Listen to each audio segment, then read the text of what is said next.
a program to benefit only people in public schools, yet a vast majority of the students are not in those particular schools. They are in non-formal schools.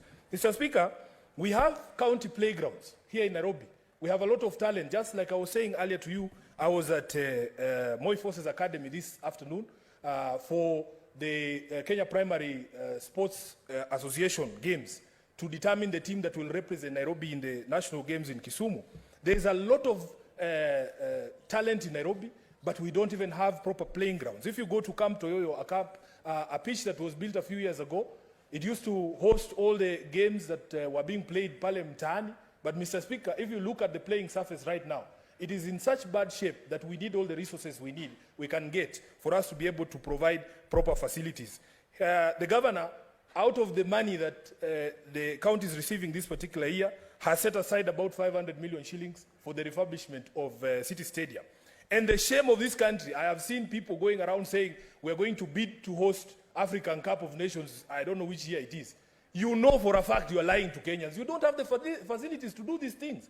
If Kenyans elected truthful leaders who kept their word, we would be enjoying the 6th stadium that we were promised in 2013. But right now, we are just wallowing in this miasma, people lying to us that we're going to host continental games when every Kenyan knows it is not going to happen. Mr. Speaker, out of my experience in the Parliamentary Accounts Committee, Mr. Speaker. Senator Sifuna. Yes. Would you wish to be informed by... Absolutely never. Absolutely never. Mr. Speaker, one of the things we experienced in the Parliamentary Accounts Committee, when we had a conversation... What is the point of order, Senator Chiragio? Mr. Speaker, I'm rising under Standing Order 101 and 105 because the Senator, is it in order for Senator Sifuna to indicate that this country has never hosted a continental event, sports event?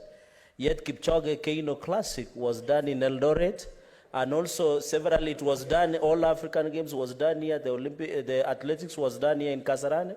Is it in order for him to mislead the great people of Nairobi and Kenyans by alleging that this country has never hosted or held, Mr. Speaker, the events? Is it in order?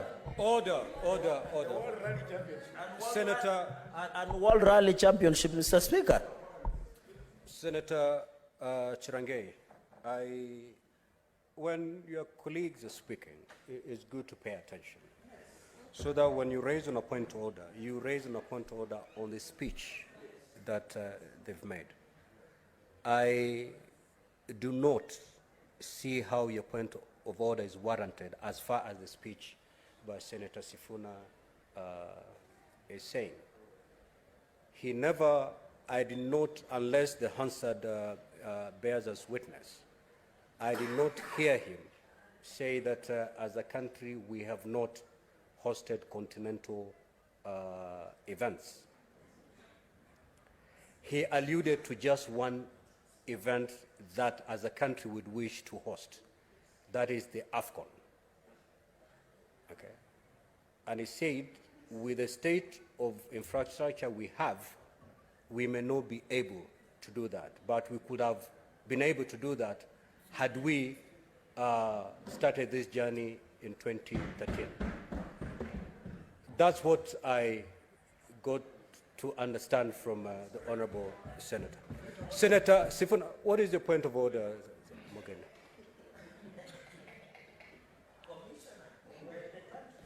Mr. Speaker, Senator Chiragei is one of my closest friends in this house. And he's a Senator Mogeni. He's a colleague. Whom are you trying to call to order? He's a colleague whom I respect. Senator Mogeni. Yes. When you stand on a point of I'm order, rising under. Whom are you trying to call to order? Because the senator on the floor is Senator Sifuna. Yes. I'm rising under standing order. Is that the senator you are calling to order? Yes. Senator Sifuna. He's out of order. Senator Sifuna. No. I was raising on a point of order. When Senator Chiragei was on the floor. He was on a point of order. You cannot do that. So, Senator Mogeni, kindly take your seat. Kindly. Senator Sifuna. Mr. Speaker, we